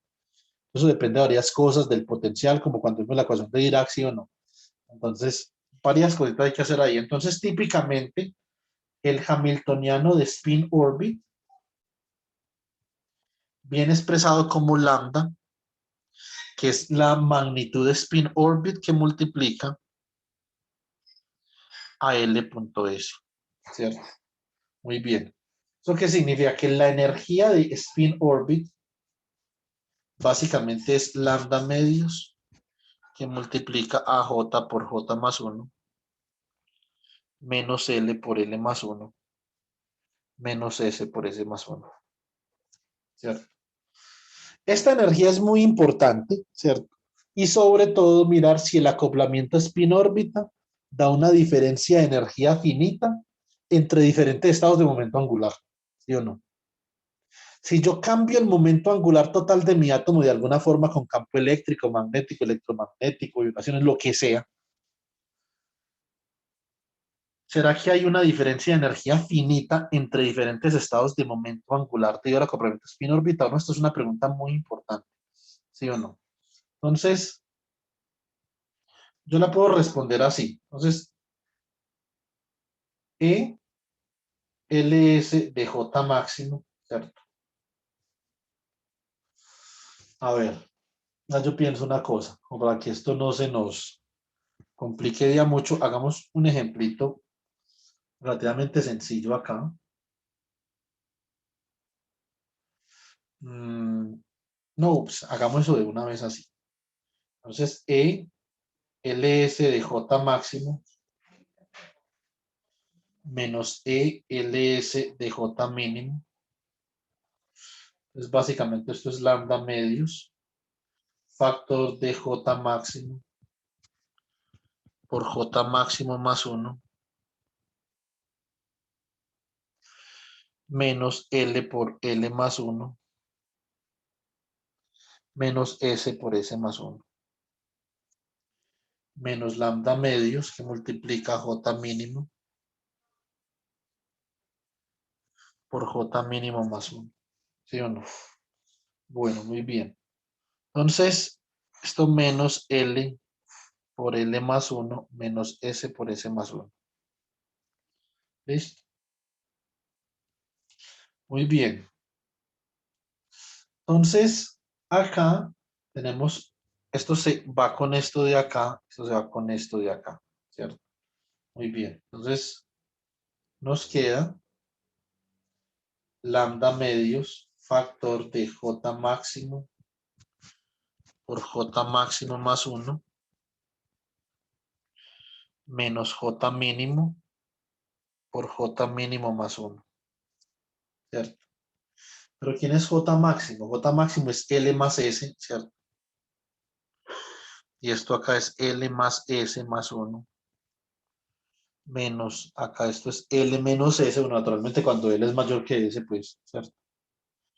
Pues esto es L menos S más 1. ¿Listo? Entonces, ¿cómo queda esto? Esto quedaría de la siguiente forma. A ver, tengo acá lambda medios, factor de L más S al cuadrado más L más S menos L menos S al cuadrado menos L menos S, ¿cierto? Listo, muy bien. Entonces tenemos acá, a ver, esto será una diferencia de cuadrados para que hagamos esto así. L más S, ¿cierto? Más L menos S, o sea, A más B por A menos B, o sea, sería L más S menos L menos S, o sea, que sería menos L más S, ¿cierto? Y acá, entonces L más S menos S, L se va con L, esto queda más 2S, ¿cierto? Bueno, muy bien. Esto como que esto es lambda medios, factor de 2S,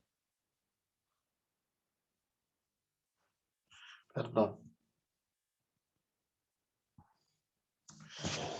2L, que da igual, pues, pero 2S, ¿cierto? Más 2S. Esto queda como lambda medios, 2, ¿cierto? Factor de 2S, 2L más 1, ¿sí o no? Pues lambda por acá, o sea que esto queda como lambda S que multiplica 2L más 1. Entonces, cuando L es mayor que S, ¿cierto? Este cálculo da lambda S por 2L más 1. O sea que L puede ser igual a 0. No puede. Porque L siempre va a tener que ser mayor que S. O sea, si L es 0, S también tiene que ser 0, ¿cierto? Esto tiene que ser, L tiene que ser finito acá. ¿Sí o no? Esta es la única forma en la que esta energía sea 0 es cuando el spin es 0. Listo. Bueno, muy bien. Ahora, ¿qué hubiera pasado si J mínimo, para el caso de J mínimo, cuando S sea mayor que L, ¿cierto? Entonces, por acá, nosotros tenemos el caso, entonces, delta ELS de J máximo, J mínimo, ¿cierto? Entonces, esto sería igual a, a ver, entonces, comencemos por acá. Lambda medios L más S, ¿cierto? Entonces sería lambda medios que multiplica a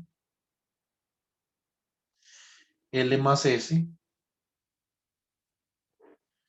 por L más S más 1, ¿cierto? Ahora sería menos S menos L, porque S es mayor que L, ahora por S menos L más 1. Listo. Queda como lambda medios factor de L más S al cuadrado menos S menos L al cuadrado, ¿cierto? Más L más S menos S más L. Muy bien. Esto queda acá lo mismo que ahorita. Esto es lambda medios, factor de 2S por 2L. Ahora más 2L. Entonces, ¿cómo queda esto? Esto quedaría lambda, ¿cierto? Factorizo L y acá queda 2S más 1. Esta energía que yo estoy buscando es una energía importante, súper importante. La diferencia de energía entre estados de momento angular J máximo y J mínimo bajo acoplamiento spin-órbita, que era acoplamiento spin-órbita naturalmente, de J máximo, J mínimo. Esto va a ser igual acá a lambda por S, ¿cierto? Multiplica a 2L más 1 para el caso en el que L sea mayor que S y lambda por L que multiplica a 2S más 1 para el caso en el que S sea mayor que L, ¿cierto? Entonces, esto es básicamente una relación que nos va a dar a nosotros el nivel de desdoblamiento que hay entre los niveles de momento angular, ¿cierto? Es bastante importante también para, digamos, resolver la estructura atómica. Entonces, yo creo que este es como, yo les quería como dar un recorrido por las reglas de Hund y algo de física atómica como momento angular. Hay muchas cosas que pueden hablar, hay muchas otras cosas que pueden hacer, pero yo creo que lo que acabamos de discutir es como lo más relevante. Ya les queda a ustedes, pues Kevin dijo la semana pasada que es una electiva, les queda a ustedes como meditar si les parece que la física atómica es algo interesante. Para mí me gusta mucho la física atómica, pero es muy interesante, ¿cierto? Resolver la estructura de un átomo, controlar la estructura de un átomo, enfriar un átomo, ¿cierto? Mirar cuál es la interacción de un átomo con diferentes tipos de campos externos. Entonces, cuál es la interacción dipolar, la interacción cuadrupolar, ¿cierto? Con cuadrúpolos magnéticos, cuadrúpolos eléctricos, ¿cierto? Eso que tiene que ver con el proceso de enfriamiento, el enfriamiento Doppler, ¿sí o no? Las redes ópticas de átomos ultrafríos. O sea, hay muchas cosas que uno puede hacer con átomos muy chéveres y sobre todo los átomos de hoy en día se están utilizando mucho para hacer simulación cuántica, ¿cierto? Uno en un material, uno puede modelar un material de una forma, pero usted con átomos y redes ópticas puede construir un sistema físico que sea modelado exactamente por el hamiltoniano con el que usted aproxima el comportamiento de un material. Uno un material lo puede modelar, ¿cierto? Una red, como si usted colocara átomos en cada uno de estos vértices. Naturalmente, esto es un modelo aproximado por un material. Usted puede decir que pues acá usted tiene un hamiltoniano donde está la energía de cada uno de estos átomos, ¿cierto? Entonces digamos que esto es E sub IJ, ¿cierto? Tiene acá un operador de creación, usted puede crear o destruir, ya sea un átomo o una partícula, sobre cada uno de esos puntos. Entonces esto es CIJ daga, CIJ, suma sobre IJ, ¿cierto? donde I y J es la coordenada particular, ¿cierto? Entonces, digamos que esta es la I horizontalmente y esta es la J verticalmente. Y usted puede incluir un término de acoplamiento entre diferentes lugares acá, ¿cierto? Entonces, ese término sería, por ejemplo, la suma sobre IJ, I', J', de VI, J, I', J', ¿cierto? De CIJ, daga por CI', J', por ejemplo. Esto es un modelo aproximado por un material y se puede hacer con esto cositas, ¿sí o no? En 2 dimensiones. Pero si uno puede controlar los átomos precisamente y los puede ubicar en un punto de una red óptica, esto ya no es un modelo. Esto realmente representa una realidad física que se implementa con estas redes ópticas con átomos fríos, ¿cierto? Esto se llama optical lattices. ¿Sí o no? Y con esto, se puede hacer simulaciones de estados cuánticos, lo que llaman quantum simulators. ¿Cierto? Se puede simular, por ejemplo, un material. Se coloca 20.000 átomos en una red óptica. Como usted ya conoce la estructura de los átomos porque ya la pudo resolver mediante las reglas de Hund o la interacción de los campos eléctricos, magnéticos, electromagnéticos con la estructura fina e hiperfina del átomo, bueno, pues entonces muy bien. Usted ya sabe cómo puede ubicar un átomo en una posición, cómo puede enfriar un conjunto de átomos, restringiendo su movimiento. Usted lo que puede hacer es una red óptica y acá sobre esta red óptica montar un estado cuántico que sea de interés para usted. Y con estos quantum simulators, entonces hacer, por ejemplo, información cuántica, etcétera, etcétera, atomic clocks. Bueno, esto aguanta con un poco de cosas. Pues. Digamos que esto daría como para toda una conferencia sobre átomos fríos, que no es mi área de experticia.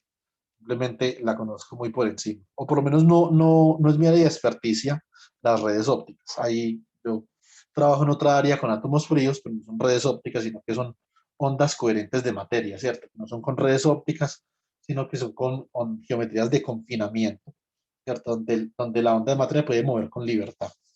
Entonces, espero que de alguna forma haya podido capturar su interés en relación a la física atómica. Era una pequeña clasecita que les quería dar sobre física atómica. No está particularmente incluido dentro del contenido programático en la parte de momento angular, pero yo creo que esto es algo que uno debe discutir para uno poder explorar si le va a gustar a uno la física atómica o no. Pues antes de conocer algunas cositas de acá sería como un poquito complicado. Sería bueno uno poder ver un curso obligatorio de física atómica. Ustedes lo tienen como electivo y la mayoría de los físicos lo tienen como electivo acá en Colombia. Entonces, ahí les dejo pues esa dudita. Y nos vemos entonces el lunes. Ahorita entonces les voy a subir el taller, chicos. Cualquier cosa que necesiten del taller, pregunta, etcétera, etcétera. Entonces inmediatamente me escriben y yo con mucho gusto entonces le doy celeridad pues a la respuesta que ustedes necesiten. Listo. De una, profe, muchas gracias. Feliz tarde. Listo, hablamos. Chao. Hasta luego, profe. Luego, profe. Nos vemos, muchas gracias. A ti, Héctor. Chao.